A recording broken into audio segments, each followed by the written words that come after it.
bonjour à toutes et à tous. Moi, je m'appelle Éric Dinquian, je suis professeur de cinéma à 3IS et je suis aussi organisateur des masterclass. Donc, ce sont des programmes récurrents à raison d'un rendez-vous de masterclass par mois sur les différents thèmes de nos formations à 3IS. Donc, avec mon collègue Thierry Perrault des jeux vidéo, quand on a réfléchi au programme et au planning des masterclass, très vite, on a voulu aborder le sujet de l'intelligence artificielle.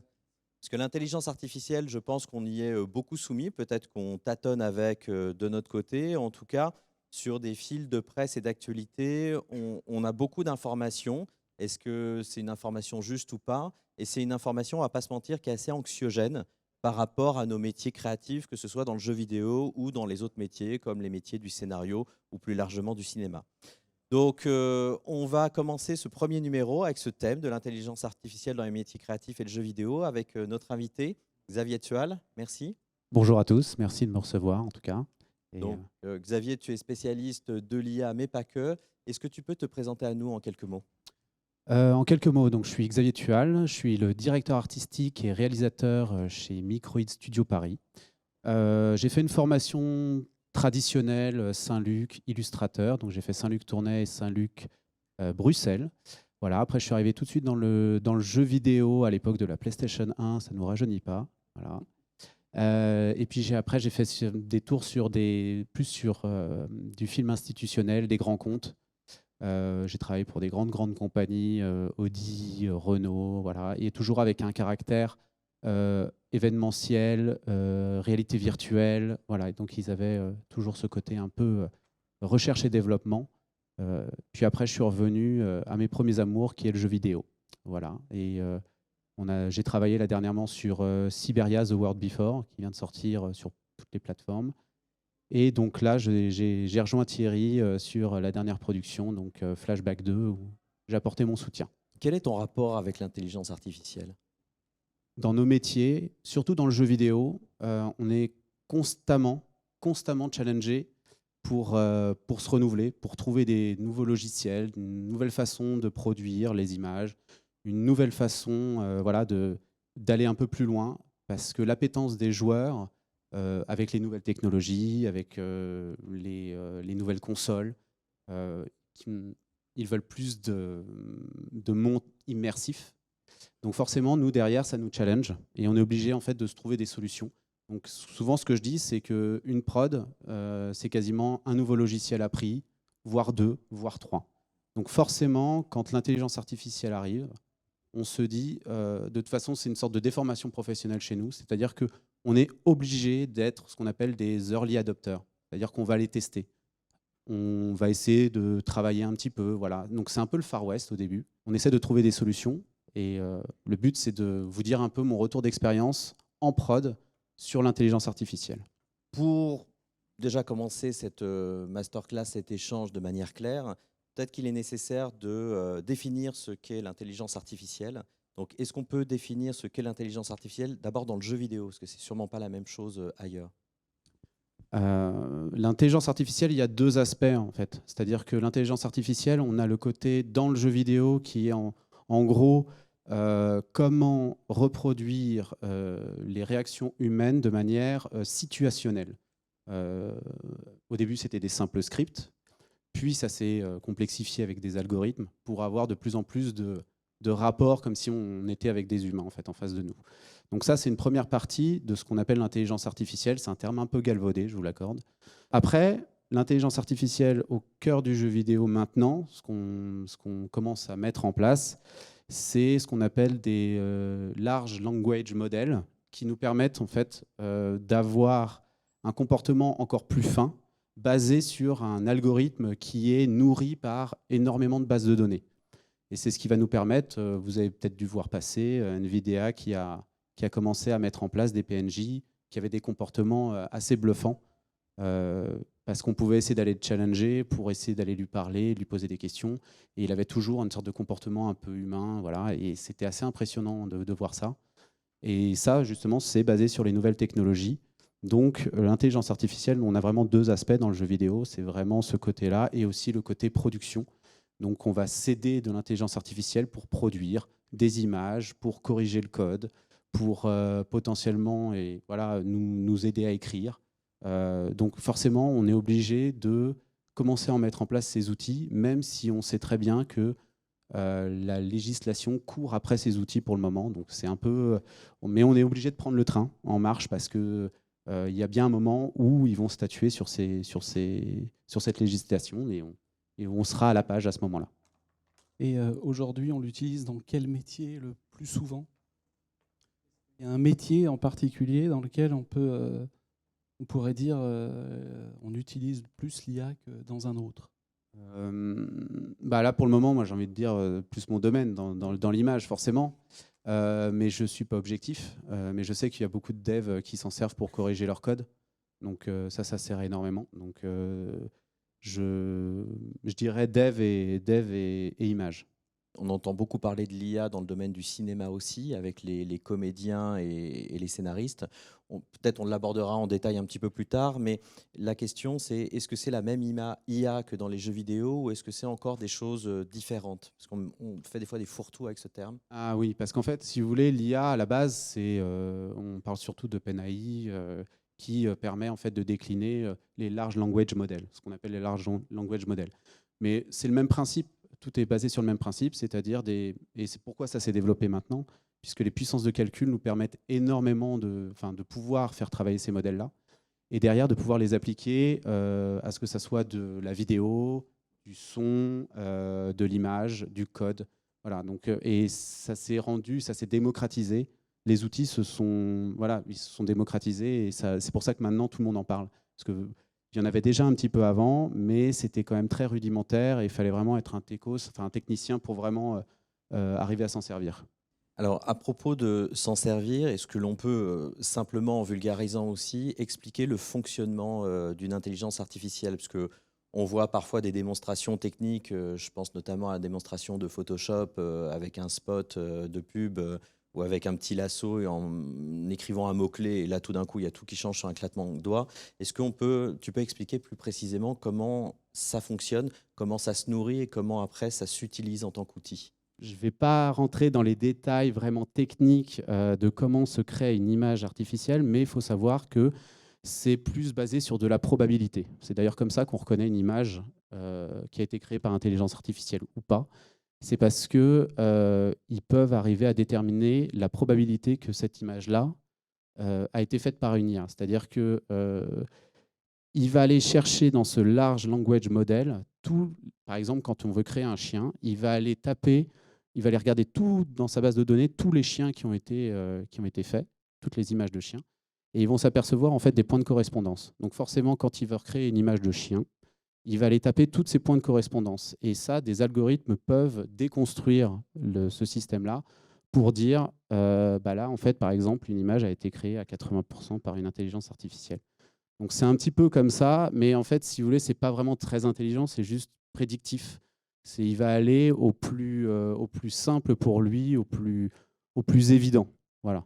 Est-ce que ça veut dire que l'IA, elle est un peu partout aujourd'hui? Est-ce que c'est quelque chose d'assez généraliste? Ah oui, oui, là, en fait, on n'a que la partie émergée de l'iceberg avec Midjourney ou avec OpenAI qui a fait ChatGPT. Mais en gros, vous en avez pléthore et c'est même pire que ça. C'est que je pense que tous les jours, vous avez de nouvelles IA qui se créent, des nouveaux logiciels qui se créent pour résoudre des problématiques. On parlait du storyboard, on parlait du son, on parlait de l'animation faciale, on parle de l'animation traditionnelle, de créer les alentours d'une image, par exemple image to image, ce qu'on appelle de l'image dans l'image. Donc en fait, la partie émergée de l'iceberg, c'est ce qu'on connaît, mais il y en a plein de sous-domaines qui se créent quasiment tous les jours. Donc on va en avoir et ça infuse de partout. Maintenant, les moteurs de recherche vont en avoir, par exemple Bard, le dernier outil de Google. Vous allez en avoir dans vos boîtes mail, vous allez en avoir absolument partout dans les Excel. Moi, par exemple, j'utilise Miro depuis très longtemps. Maintenant, il y a l'intelligence artificielle dans Miro. Et ce qui va être intéressant de voir, c'est quand tout va se reconnecter les uns aux autres. En fait, c'est quand il y aura un protocole, on va dire, qui va fédérer tout le monde, et ça va permettre en fait d'avoir des synergies entre chaque domaine d'intelligence artificielle. Mais oui, il y en a absolument partout, et ça s'infuse partout.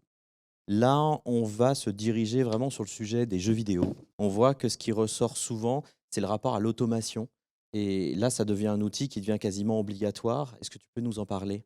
En tant que créatif, souvent on a des martingales, c'est-à-dire des petites choses sur lesquelles on se réfugie souvent. On se dit, tiens, ça va marcher, cet angle, cette pose, ce personnage, cette colorimétrie. Bah justement, c'est exactement là où l'IA est capable en fait de nous performer, parce qu'elle a bien compris que voilà, la prédictibilité, c'est tout ce qui est ce qu'on appelle mainstream, parce que voilà, c'est ce qui marche, c'est ce qui est, c'est ce qui est connu, et c'est des petites madeleines de Proust. Donc forcément, lui, l'IA va s'en nourrir. Et c'est là où elle va nous aider, c'est-à-dire qu'elle va nous challenger là-dessus, parce que ça, elle s'en débrouille très bien. Par contre, la gestion du risque, ça, elle ne sait pas faire. Ça, c'est un truc qu'elle ne sait pas faire. Donc, dès qu'on sort de notre zone de confort, en tant que créatif, dès qu'on va pousser un peu plus loin le curseur, là, souvent, on a des monstres ou des choses comme ça. Et c'est là où je pense notre avenir d'artiste et de créatif va se jouer. C'est vraiment au moment où on va sortir de nos sentiers battus et on va aller un peu plus loin que là, ce qu'on sait faire et notre zone de confort. Oui, ça va avoir quelle incidence de manière générale sur les métiers Moi, je suis convaincu que là où l'intelligence artificielle va nous aider, c'est sur l'art accidentel. Moi, je suis assez fan de l'art accidentel. Tommy Ungerer l'a très bien théorisé.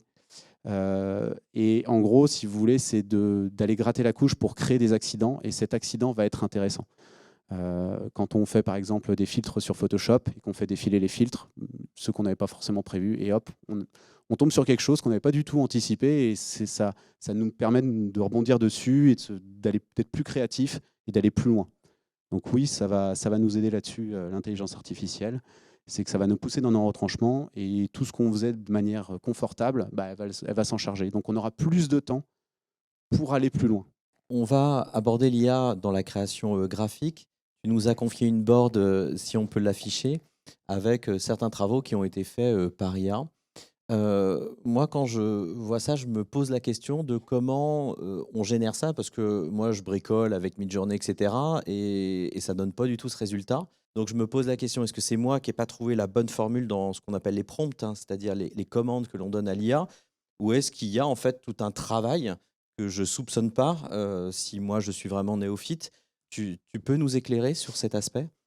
Oui, il y a un apprentissage du logiciel par des prompts, par des outils, par des gens qui ont testé, par le fait d'aller se former à cet outil, puisque ça reste un outil, donc on se forme à cet outil. Mais il n'y a pas que ça. Je voudrais alerter en fait sur c'est bien beau ces images, mais si on n'a pas l'œil critique, si on n'a pas les bases d'anatomie, de perspective, de couleur, d'agencement, que sais-je, toutes les bases académiques, vous ne pouvez pas créer une belle image. Vous allez créer une image, ok, peut-être, ça va faire un peu illusion, mais vous ne comprendrez pas pourquoi vous l'avez créée, comment l'améliorer. Parce que, en fait, si vous voulez, là, vous arrivez à un niveau 0, et c'est à vous, après, d'aller performer en fait, l'intelligence artificielle pour aller créer tout un tas de choses. Et maintenant, on a de la correction sélective pour corriger en fait, s'il y a des problèmes d'anatomie. Sauf que si vous ne les connaissez pas, les problèmes d'anatomie, quand vous allez présenter à un client, les gens ils vont se dire il est bizarre ton personnage. Ouais, mais c'est joli parce qu'il y a une jolie lumière, parce que la colorimétrie. Ouais, mais il est vraiment étrange ton personnage. Donc il faut bien comprendre que sans base académique, vous pouvez pas faire grand-chose en fait. Donc il faut vraiment pas oublier ça, c'est que le savoir académique, c'est quand même le nerf de la guerre. C'est pas parce que j'ai fait des dizaines d'années d'études là-dedans que je veux absolument promouvoir ça, mais parce qu'on voit tout de suite la différence. Et on le voyait aussi à l'époque quand les gens arrivaient avec, par exemple, dans la 3D. Il y avait des gens qui faisaient de la 3D, mais qui n'avaient pas de base académique, et ils faisaient des jolis personnages ou des jolis décors. Et puis en fait, on s'apercevait qu'ils ne comprenaient pas le rapport d'échelle. Donc on avait des marches qui faisaient, je sais pas, 50 cm de haut. On avait des poubelles qui étaient trop petites. Et en fait, son image, en règle générale, était plutôt, on va dire, passable. Voilà, ça faisait joli, ça faisait la blague en fait en 3D, parce que vous mettez quelques bâtiments, une lumière, avec un petit rendu, avec, j'en sais rien, un verret par exemple. Et là, tout de suite, vous aviez quelque chose d'un peu fin. mais quand vous grattez tout de suite la couche, vous apercevez qu'il n'a pas les bases académiques. Et ben, on va avoir les mêmes problèmes aussi avec ça. Donc on le voit tout de suite maintenant quand des gens mettent des images, postent des images sorties du tube, quand ça trompe personne de voir tout de suite que ça a été fait et pas maîtrisé. Donc là, je vous ai fait un petit panel. L'intérêt de ce panel-là, c'était juste pour vous montrer. Alors déjà, ça a été fait en 2 jours. Voilà. Tout ça, là, c'est moi qui l'ai fait en 2 jours. Donc, c'est juste pas possible, en fait, en termes de production, de pouvoir générer ça. Enfin, il me faudrait...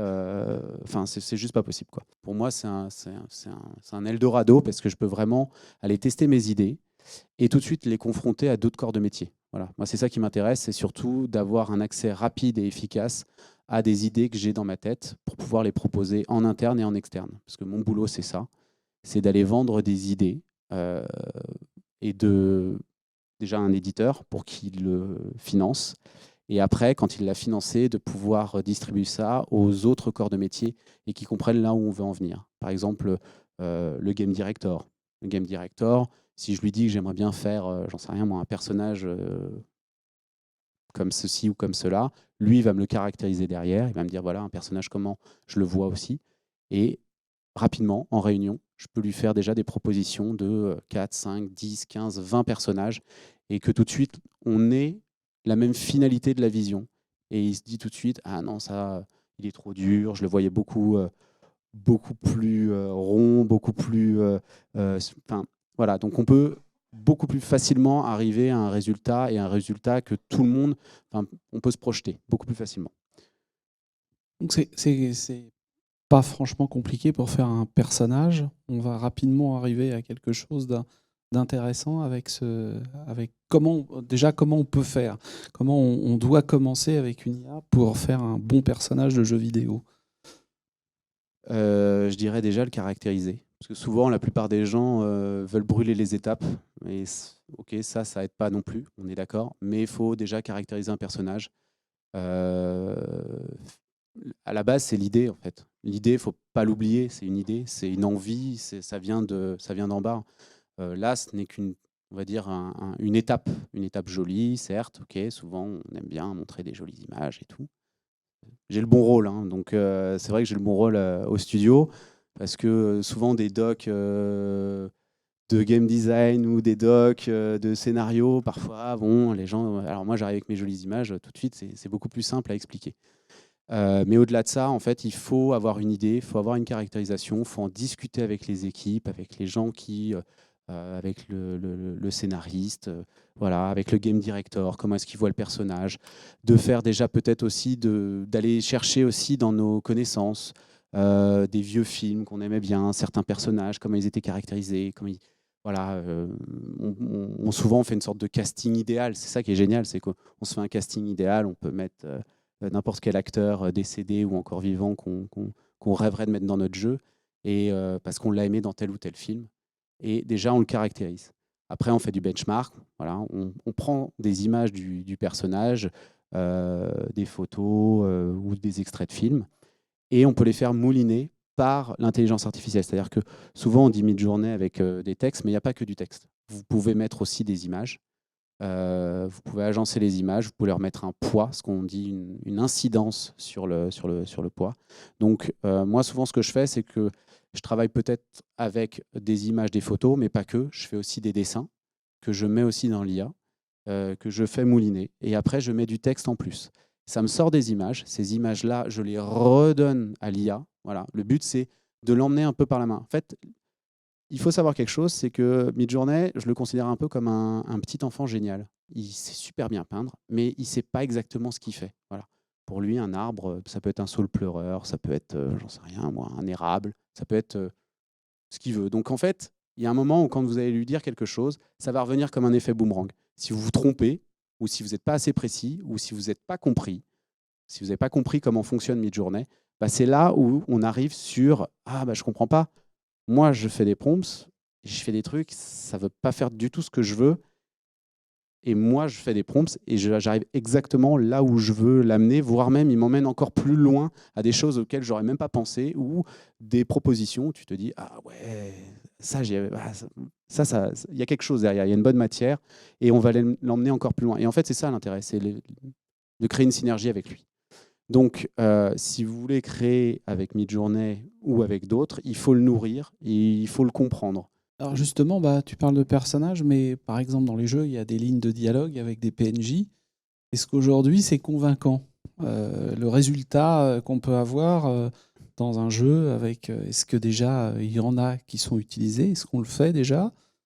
Un peu, oui. Et est-ce que c'est convaincant?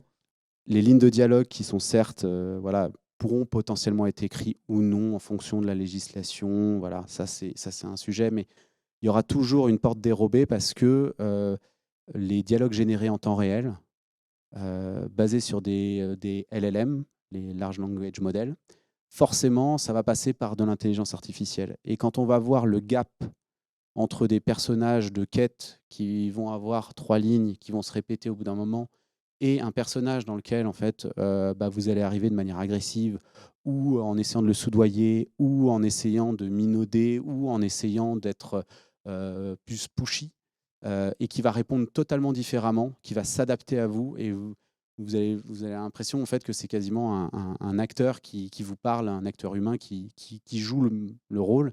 Ça va être tellement bluffant, et nous, ce qu'on voit passer, ça devient de plus en plus bluffant, que ça ne pourra pas tenir la route en fait, face à des lignes de script classiques. Donc forcément, et puis en plus, ça va être amené à évoluer, parce que, encore une fois, tout ce que je vous dis là, ça n'est valable qu'à un instant T, maintenant. Bien mal me prendrait d'essayer de deviner ce qui est dans le futur. Maintenant, ce que je vois, c'est ce qu'on constate à l'heure actuelle, et le gap qu'il y a eu en 1 an de temps. Donc, il faut bien se dire quelque chose, c'est que, ok, certes, il y a de la législation, et tant mieux, il faut qu'il y en ait. Maintenant, nous, dans notre domaine de compétences, forcément, comme on fait du temps réel, l'adaptabilité d'un personnage par rapport à... Voilà, ça va le rendre beaucoup plus humain. Et forcément, le gap va être tellement énorme que ceux qui ne l'utilisent pas, ils vont avoir ce côté un peu passéiste, un peu à l'ancienne. Mais bon, il y a peut-être un public aussi pour ça. Mais va avoir un vrai choc technique. Et est-ce qu'on l'utilise aussi pour par exemple, la conception de menus, de choses comme ça aujourd'hui? Est-ce que tu as des exemples là-dessus ou pas? Oui. Ça se faisait pas mal. Maintenant, de toute façon, toutes les IA maintenant permettent de faire du bêta-test, qu'on appelle du bêta-test, c'est-à-dire d'aller...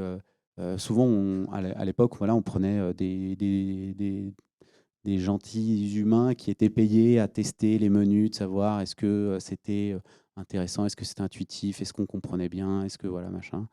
Et maintenant, en fait, c'est un travail qui est un peu laborieux, qui est long, qui n'est pas très intéressant. Et forcément, maintenant, les IA s'accaparent ce genre de compétences. Donc forcément, oui, maintenant, on fait tester les menus par des IA, de savoir en fait si le déplacement, comment il a accédé en fait à différents menus, ce qu'il a tout testé, parce qu'on a impliqué un comportement humain, et de voir en fait les travers justement d'un joueur lambda.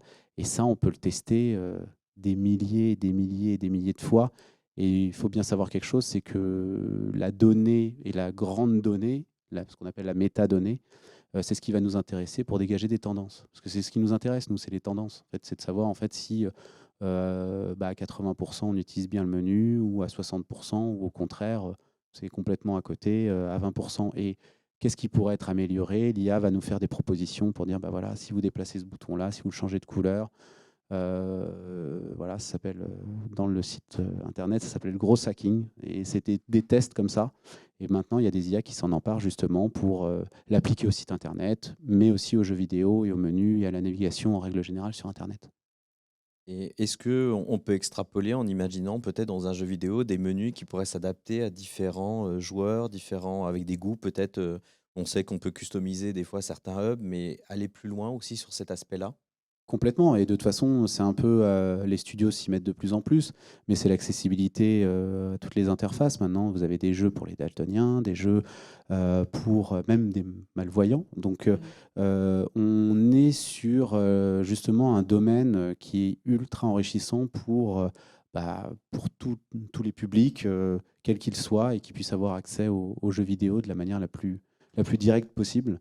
Donc oui, ils vont s'adapter et on aura des profils justement pour certains types de joueurs, voire même après, on peut se projeter un petit peu dans le futur, de savoir que quand un joueur sur Steam ou sur le Xbox Game Pass va se connecter avec un certain type de profil, il va avoir des recommandations, des jeux qui sont adaptés en fait pour lui, et les menus, quand il va arriver dessus, vont s'adapter directement à sa configuration.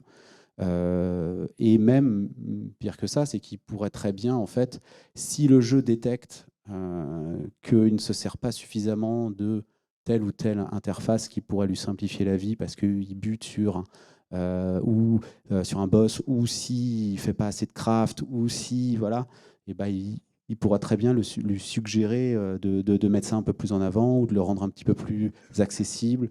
Donc il y a tout un champ des possibles en fait, qui se situe à ce niveau-là pour l'adaptabilité des joueurs. Si on veut continuer à ouvrir sur les métiers créatifs, on tombe sur une profession qui a très peur de l'IA, ce sont les comédiens, et particulièrement les comédiens de doublage, parce qu'il y a aussi des innovations au niveau de l'intelligence artificielle pour prendre des voix et les traduire dans d'autres langues. Est-ce que tu peux nous parler de cette innovation et d'après toi, est-ce que la peur des comédiens est fondée, particulièrement les comédiens de doublage? Ouais, c'est un très gros sujet. C'est un très gros sujet parce qu'en plus, là, on est avec Donald Renew qui fait Conrad, donc c'est un mec génial en plus. C'est compliqué. Voilà, il y a Zelda aussi, la fille de Robin Williams, qui a fait une sortie là dernièrement justement en se disant ça lui faisait bizarre d'entendre la voix de son père décédé. Donc je comprends. Enfin, quand on parle par exemple avec Donald Renew, on s'aperçoit qu'il y a des traductions, en fait, ça leur prend énormément de temps, pas parce qu'en fait, ils font une traduction littérale des choses, parce que, évidemment, ils vont adapter à la culture du pays dans lequel ils traduisent, des références, ils vont s'apercevoir que ça ne matche pas, forcément, il y a tout un travail, et ils prennent des risques. Voilà, moi, c'est ce que j'ai envie de dire, c'est prenez des risques. Ils vont prendre des risques, et c'est là-dessus que le comédien aura toujours une longueur d'avance sur l'intelligence artificielle. L'intelligence artificielle va faire le truc bien, propre, voilà, mais elle va faire un truc peut-être puritain, un truc un peu voilà, chaud-froid. Quand un comédien va prendre le script, va voir le scénariste, ils vont travailler en doublage, ils vont dire que ça ne va pas, cette référence-là n'est pas bonne, il n'y a pas assez d'intention, ça ne caractérise pas bien le personnage. Ouais, mais t'es sûr parce que là, on est quand même à côté. Et voilà. Non, mais on va faire un truc cohérent. Et là, en fait, on va s'apercevoir que le comédien a une vraie valeur ajoutée et il est quasi irremplaçable en fait sur cette gestion du risque. Alors l'autre métier, bon, même si l'actualité était un peu anxiogène avec une grève des acteurs, mais des scénaristes. Et nous avons d'ailleurs des étudiants en scénario dans cette salle au premier rang, donc peut-être que voilà, les inquiétudes sont en première ligne aussi ici. Euh, Bien, il se pose des questions par rapport à cette IA. Bon, la grève est en cours de résolution actuellement et en faveur justement des scénaristes aussi humains. Mais on se pose aussi beaucoup de questions, parce qu'on a essayé là pour le coup ChatGPT. On lui dit écris-moi une histoire en 5 actes, en 3 actes, etc. Il y a des choses qui sortent. Quel est ton point de vue là-dessus? Est-ce que c'est la fin des scénaristes? On exagère bien évidemment, parce qu'on a une sensation, mais comme Midjourney, c'est-à-dire très rapidement d'avoir un résultat. Est-ce que ce résultat est bon? Est-ce qu'il est applicable tel quel? C'est ça la question. Ou est-ce que ça reste un outil comme Midjourney pour les illustrateurs? Alors, il y a deux aspects. Premièrement, souvent, ChatGPT ou Midjourney, on ne sait pas s'en servir. En fait, on s'en sert un peu à l'ancienne. On attend un résultat très rapide. Alors qu'en fait, comme je l'expliquais, il faut l'éduquer. Il faut travailler avec lui. En fait, c'est pour ça que souvent, quand on dit qu'on a utilisé une intelligence artificielle, c'est faux. En fait, on coécrit, voilà, c'est un peu une sorte de co-auteur. Voilà, il va nous nourrir. Et on doit le nourrir en fait en réponse. Et souvent, ce qu'on fait comme erreur sur ChatGPT, c'est qu'on va lui faire une requête un peu à la Google. Typiquement, écris-moi un scénario en 5 actes. Alors qu'en fait, non, c'est pas ça qu'il faut faire. Déjà, il faut caractériser le ChatGPT. Je suis un scénariste, nanana, de la nouvelle vague. Donc là, déjà, il va comprendre en fait que il va se définir lui-même en fait. Avant de pouvoir répondre à un besoin, il va devoir se définir lui-même. Donc c'est ça qui est très intéressant avec ChatGPT, c'est que souvent on a des résultats pas terribles, mais parce qu'en fait on a des requêtes pas terribles. Mais bon, après les gens se disent ouais non ça va, c'est bon, on a encore le temps. Ouais mais non, faire attention à ça. Quand vous caractérisez en fait ChatGPT et que vous lui dites je suis un scénariste, je dois écrire un scénario, pour quelle destination du scénario en fait c'est pour présenter et pitcher des producteurs, c'est pour convaincre une équipe de s'enfermer 6 mois ou 1 an en post-prod et que sais-je pour sortir un sombre énième film de zombies série Z. Donc, si vous voulez, il y a ça aussi, c'est qu'il faut arriver à définir en fait d'où il part et quel est son but. Et après, il y a tout un tas de, comme n'importe quel outil, comme Midjourney, ce que j'expliquais tout à l'heure, c'est qu'il y a tout un tas d'outils et de phrases en fait un peu clés qu'il faut apprendre, comme n'importe quel logiciel, qui va permettre de challenger ChatGPT pour avoir des réponses beaucoup plus intéressantes, pour nous challenger aussi, pour nous dire, voilà, est-ce que vraiment tu veux aller dans ce côté de scénario-là ? Donc en fait, on va se faire prendre un peu au jeu d'avoir l'impression de dialoguer avec quelqu'un. Et plus on va le nourrir, plus ça sera assez bluffant. Donc il faut faire attention justement à c'est bon, ChatGPT écrit vraiment des trucs pas terribles. Mais au-delà de ça, pour avoir tout ce conversationnel, enfin cette conversation avec ChatGPT, il faut avoir des bases d'écriture, des bases de scénario, faut avoir de la culture, il faut regarder les films, il faut regarder pas que les films.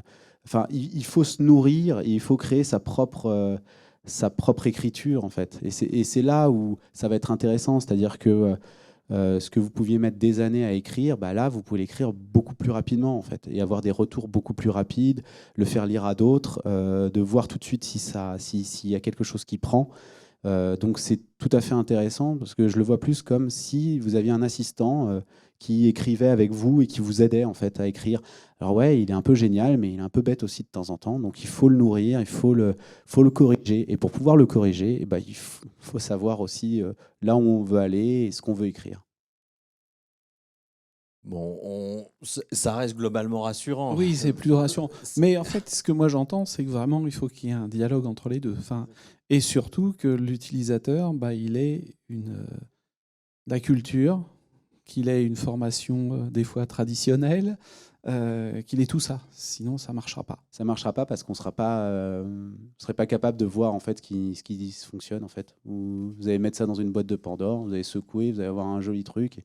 Que ce que vous croyez que c'est joli. Et vous n'aurez aucune réponse quand vous allez démarcher ou quand vous allez essayer de pitcher.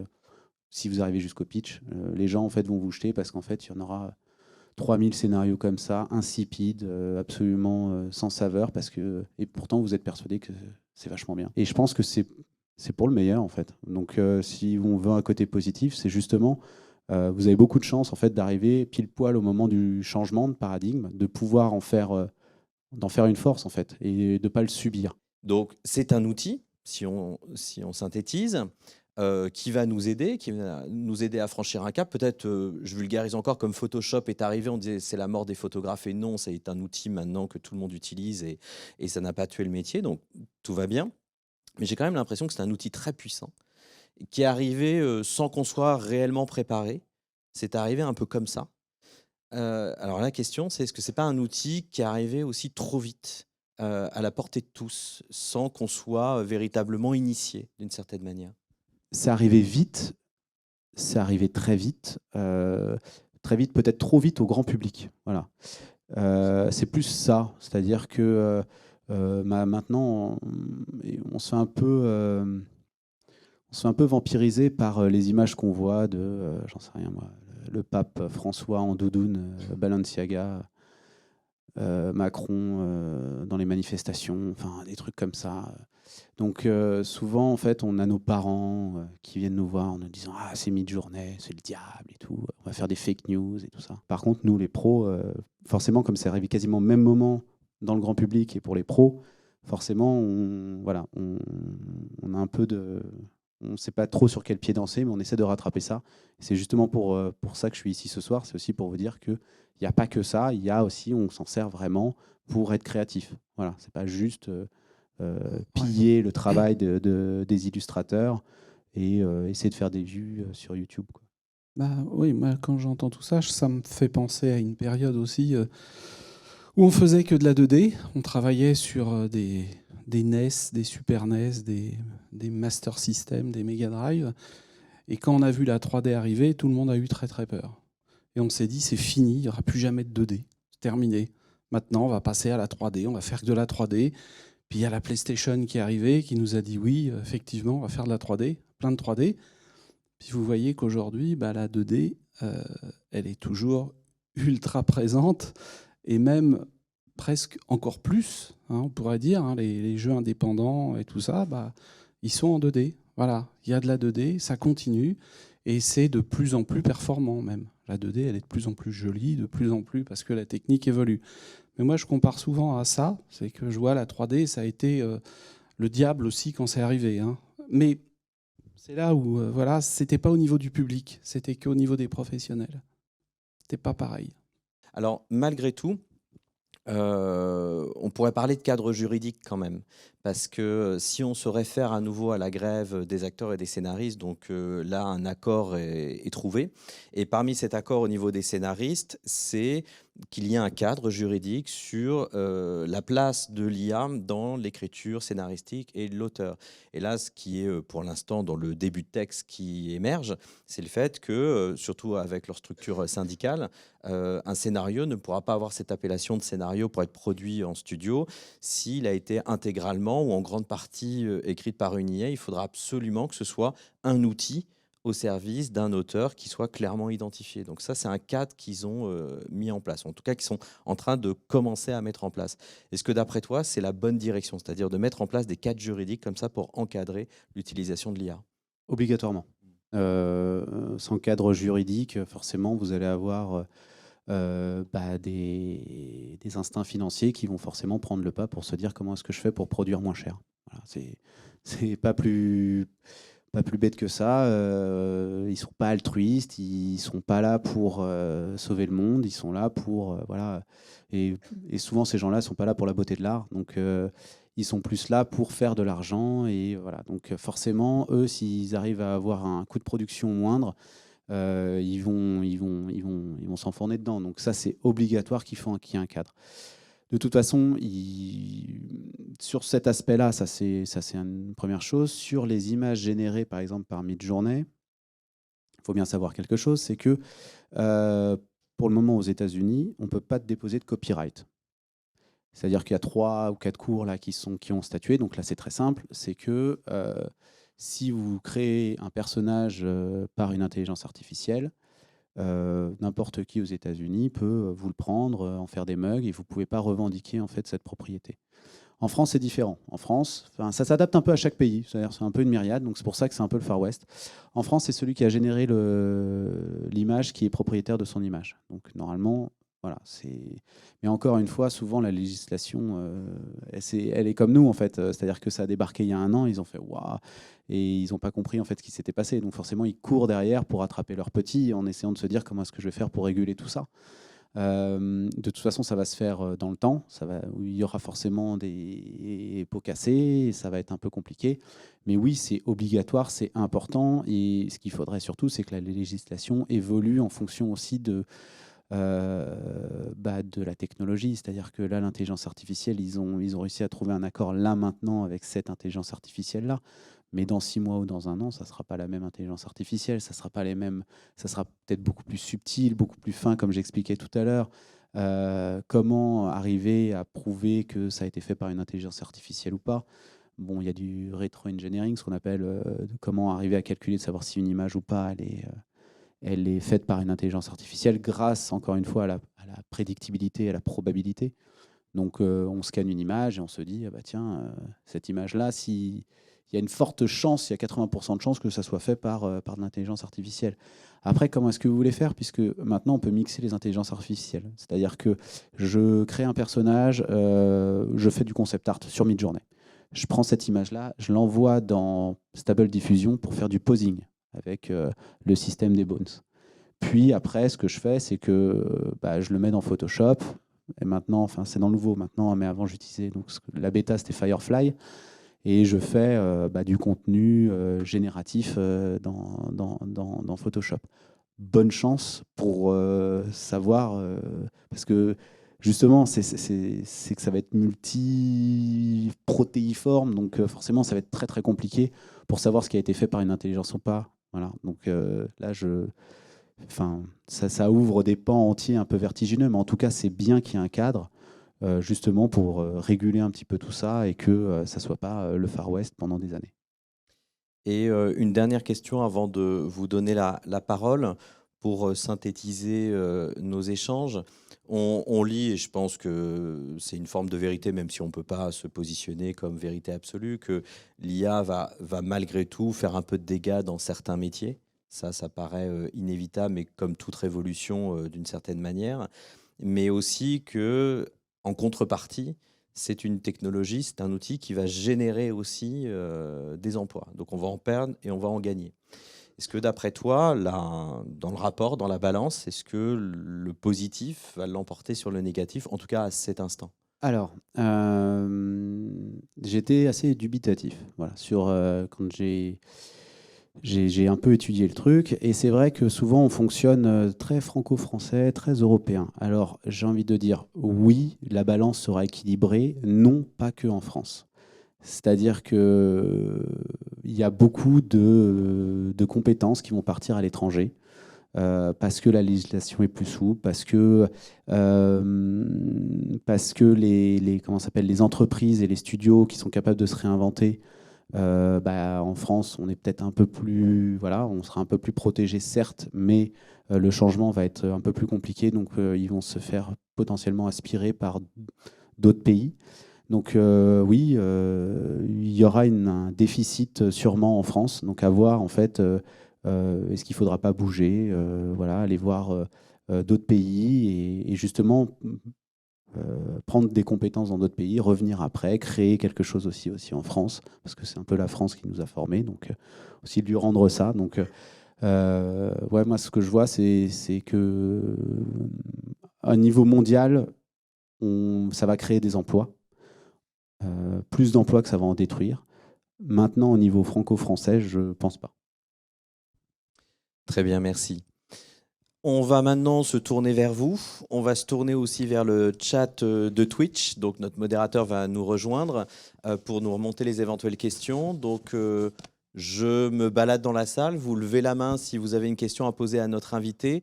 Bonjour. Moi, j'avais une question par rapport à l'impact que ça va avoir sur l'industrie. Est-ce que l'IA, finalement, elle va avoir un impact surtout sur les gros studios, parce que vous parliez de prise de risque et je veux pas être méchant, mais est-ce que c'est pas surtout ces gros studios-là qui prennent moins de risques que les plus modestes qui vont surtout s'en servir, ou est-ce que ça va vraiment être très global? Et est-ce que le public, vous pensez, va l'accepter? Parce que moi, j'ai l'impression que globalement, il est plus réfractaire. Après, c'est peut-être juste ma vision, mais j'ai l'impression qu'il est peut-être plus réfractaire à l'IA. Donc, est-ce que le public va vraiment accepter que, au final, ça soit si prédominant dans une production? Voilà. C'est une très bonne question. C'est une très bonne question. Ouais, les gros studios sont pas. Forcément, va avoir un shift qui va se passer entre les studios indépendants, sur ceux qui justement font de la gestion de risque, et les gros studios justement qui ne vont pas faire de ça. Donc, je pense que les gros studios vont se servir de manière un peu cachée et dissimulée des IA. Ils ne vont pas le dire parce qu'ils ont déjà eu des tollés avec les NFT et ce genre de trucs. Donc, je pense que là maintenant, les marketeurs dans les gros studios, ils font un peu attention avant de pousser une nouvelle techno. Mais ils vont s'en servir parce qu'en termes de gains de production, c'est absolument énorme. Donc forcément, ils vont s'en servir, mais de manière un peu dissimulée. mais ils vont pas avoir ils vont pas vouloir aller jusqu'au risque d'être disruptifs au point de baser tout un jeu sur de l'intelligence artificielle. Voilà. Pour en discuter avec des gens de chez Ubi, pour ne nommer qu'eux, ils ont déjà à l'heure actuelle de la R&D justement pour faire des jeux sur ça, mais ça reste de la R&D, c'est-à-dire que c'est vraiment pas grand-chose par rapport à ce qu'ils dépensent pour leur AAA.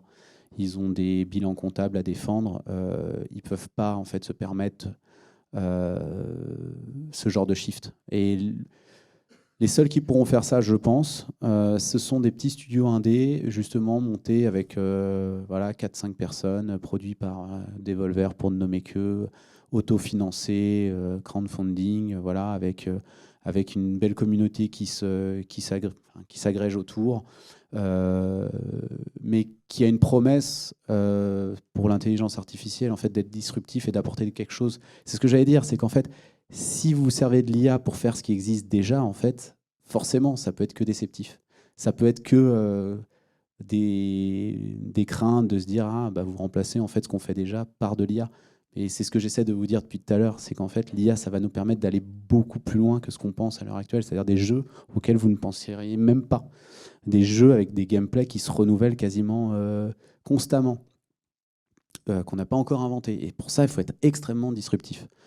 Faut tout repenser la chaîne de production, la chaîne de création. Et ça, aucun gros studio AAA qui met 50 ou 100 millions sur la table peut se permettre de faire ça. Voilà. Nous avons une nouvelle question dans le chat Twitch. Est-ce qu'on ne risque pas justement de perdre la patte, le style graphique, l'identité des artistes avec les IA? Si c'est sur une base de données, est-ce que ça risque pas de devenir redondant au bout d'un moment? Et au contraire, au lieu de sortir de leur zone de confort, les gens se limiteraient à l'IA? Ce qui va être intéressant, et oui, je l'accorde, c'est qu'on va faire des trucs un peu... ça va s'appauvrir. Mais la globalisation appauvrit énormément de choses et en même temps apporte quelque chose des singularités. Et on s'aperçoit que dans tous les mouvements artistiques, en fait, ils se créent en opposition. Donc oui, il y aura un certain appauvrissement, mais ça va créer quelque chose de nouveau qu'on ne connaît pas. Voilà. Et je reste persuadé que l'intelligence artificielle, de toute façon, elle est tellement nourrie d'éléments disparates que ça crée des accidents qui sont hyper intéressants. Enfin, moi, sérieusement, j'ai été souvent plus provoqué que déçu par ce que je crée en intelligence artificielle. Alors oui, il y a des trucs mainstream, je vous ai montré des trucs mainstream, du comics, des jolis décors à l'aquarelle et tout ça. Mais en fait, au final, il y a beaucoup de ce qu'on appelle des artistes ou des artisans de l'image qui le font déjà, en fait, qui le font très bien, mais ça ne révolutionne pas le monde artistique. Voilà. Alors oui, on dit que c'est des artistes, oui, ils font des trucs jolis, ça fait des jolies images. Mais bon, pour moi, des artistes, c'est des gens qui provoquent, qui créent quelque chose qui ne s'est jamais vu et qui sont en opposition, qui apportent quelque chose de complètement novateur. Et ça s'étudie en histoire de l'art. On s'aperçoit justement que les artistes, c'est des gens qui ne font pas des choses au début. Souvent, leur art n'est pas reconnu. C'est rare quand un artiste est reconnu de son vivant. Donc ça prouve bien qu'il apporte quelque chose de disruptif. Et peut-être qu'on arrive justement à ce moment-là où on ne sait pas encore ce que ça va créer, mais ça va créer quelque chose de disruptif, où au début, ça ne sera pas accepté, au début, ça sera même rejeté, et après, ça va devenir la norme, et puis on passera à un autre mouvement. Bonsoir, vous avez expliqué que pour vous servir de votre IA, vous vous servez de différentes images pour faire une banque de données, et après, vous procédez à un photobashing. Et moi, ma question, c'est comment vous faites pour créditer les artistes, les photographes, les concept artistes, ou les 3D artistes qui ont généré ces images pour fournir la banque de données de l'IA? Cette question, elle est légitime. Mais on ne pourrait pas les créditer, en fait, tout simplement parce que ça serait des millions et des millions de gens à créditer. Puisque, en fait, quand on génère une image, ce que vous faites comme référence, là, c'est par rapport à la spoliation en fait, d'un style bien particulier. Mais ça serait identique que... là, on retombe dans un domaine de plagiat, c'est-à-dire de définir 7 erreurs entre 2 images ou entre 2 concepts pour arriver à établir le plagiat. Et dans ce cas-là, ça peut être fait, juridiquement c'est faisable, mais c'est très compliqué. Donc pour le moment, en fait, on attend une législation à ce niveau-là. Et ce qui va se passer, c'est que ça va être un petit peu, je pense que ça va arriver un peu comme un modèle à la Spotify ou à la Deezer, et c'est pas forcément bon. Ça sera bien, mais ça sera pas forcément bon. C'est-à-dire que les artistes vont être rémunérés en fonction des écoutes sur Spotify, et ça va être la même chose sur les bases de données. C'est-à-dire que les artistes qui vont être le plus utilisés sur les bases de données vont être les plus rémunérés. Donc en gros, il va y avoir un écart qui va se creuser absolument énorme entre les grands noms du domaine, de photographes ou les grands artistes voilà, qui ont déjà une renommée internationale, qui vont être dans des bases de données et qui vont donner leur accord. Et moi, je pense que ça va être un peu ce modèle économique-là qui va être fait. Mais voilà, c'est un peu ma prédiction pour le moment, mais je ne peux pas en certifier. Bonjour. Donc j'avais une question principalement parce qu'on a parlé de la création, du coup, de l'IA qui aide à la création, notamment de scénarios. Mais ici, j'aimerais parler aussi de sélection. Les scénarios sont envoyés des producteurs qui lisent et qui choisissent principalement ce qu'ils vont produire. Est-ce que l'IA pourra un jour remplacer ça, choisir à la place d'un producteur un scénario selon un taux de je ne sais quoi? Oui, oui. Yes. C'est horrible à dire, mais ça va être des modèles économiques de Netflix qui va se dire, bah voilà, moi j'ai des métadonnées, je sais exactement ce que les gens aiment regarder.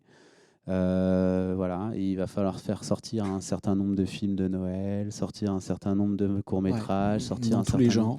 genres. Et même pire que ça, c'est que au final, on choisit avec sa télécommande. Si vous êtes des milliers et des milliers à regarder des films un peu alternatifs, sombres, obscurs, d'un cinéma coréen un peu disruptif, tous les scénarios qui seront validés d'un coup seront un peu dans cette mouvance-là.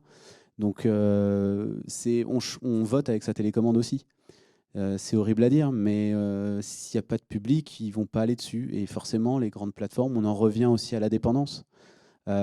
Si vous êtes tous sur Netflix et que vous arrêtez d'aller au cinéma d'arrêt d'essai ou aller voir dans les festivals des courts-métrages et qu'il n'y a plus de public pour ça, ça va appauvrir la création.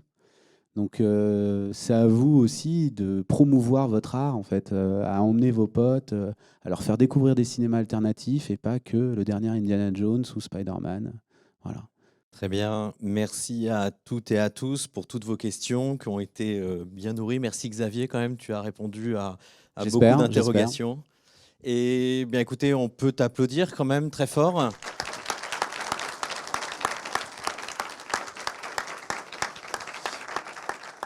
Vraiment, merci beaucoup, c'était très éclairant. Et si vous pouvez garder un peu d'énergie, est-ce que vous pouvez applaudir à tout rompre l'équipe qui est quand même derrière la réalisation de cette masterclass? Ils ont donné le maximum, vraiment dans des conditions très rapides, raides. Ils ont été très efficaces, donc merci à eux. On passe le bonjour au campus 3IS de Bordeaux, Lyon, Nantes. Et on vous dit à bientôt pour un prochain rendez-vous qui va arriver très vite et qui devra aborder le thème du cinéma. Voilà. Merci, au revoir.